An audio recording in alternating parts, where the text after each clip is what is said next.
The venerable solitude of my Victorian house in Whitstable, usually a cherished escape, turned into a chilling crucible that fateful night at 19, with my parents attending a London gala.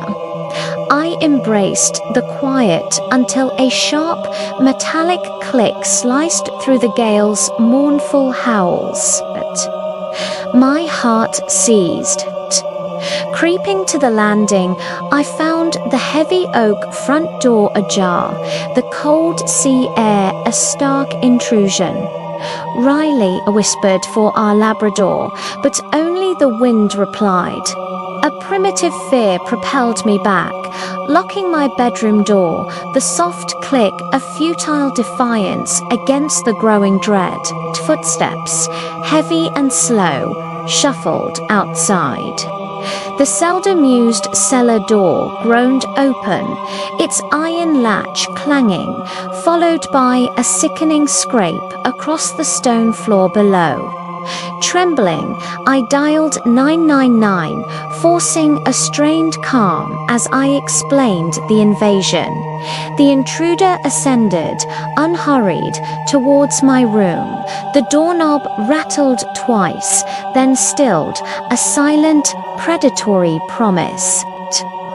Through the storm, the faint wail of sirens pierced the night, just as a final, thunderous slam echoed from the front door.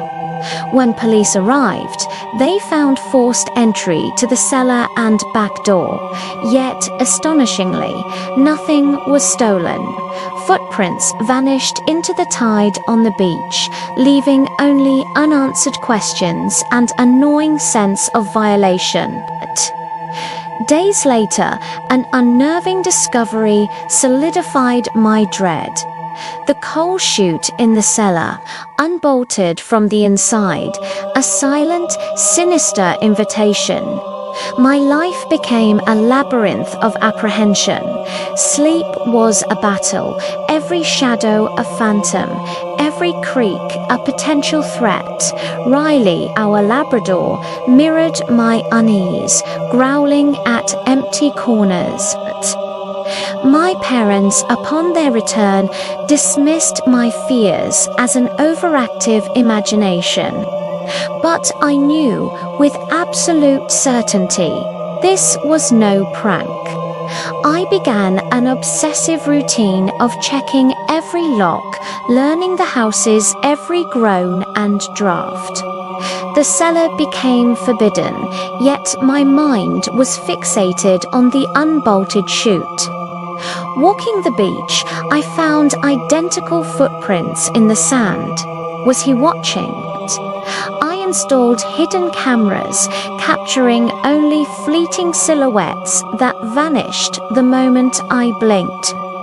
Riley's anxious pacing and barking at unseen presences confirmed my paranoia.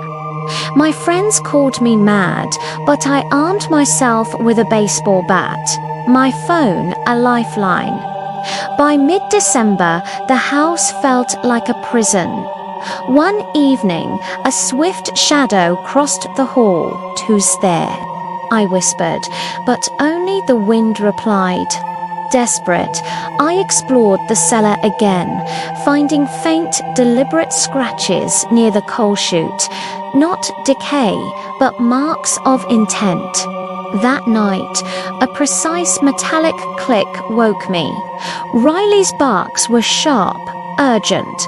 The front door rattled, pushed by an invisible force. I dialed 999. The line was dead.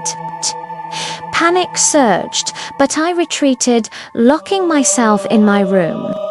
Realizing this wasn't about theft, but a terrifying game of boundaries. The holidays offered no solace. I meticulously journaled every disturbance, transforming the house into a fortress of locks and alarms. My curiosity, however, remained.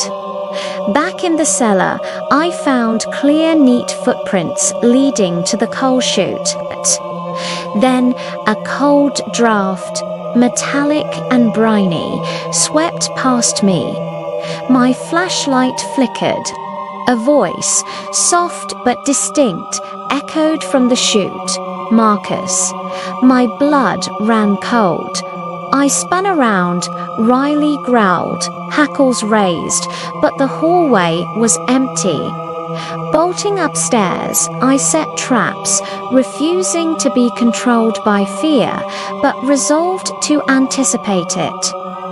The intruder was methodical, patient, silent, and I had to be more so. Spring brought a cautious reprieve.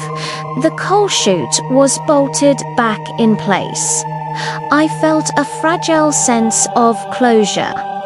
The house, the wind, the shadowy figure, they had been teachers.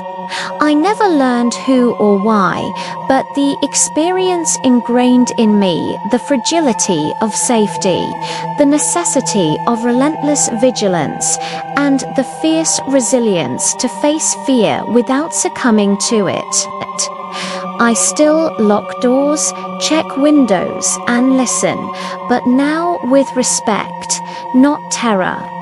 True security, I learned, comes from preparation, awareness, and honoring life's unpredictability. Vigilance tempered with calm and courage in quiet observation.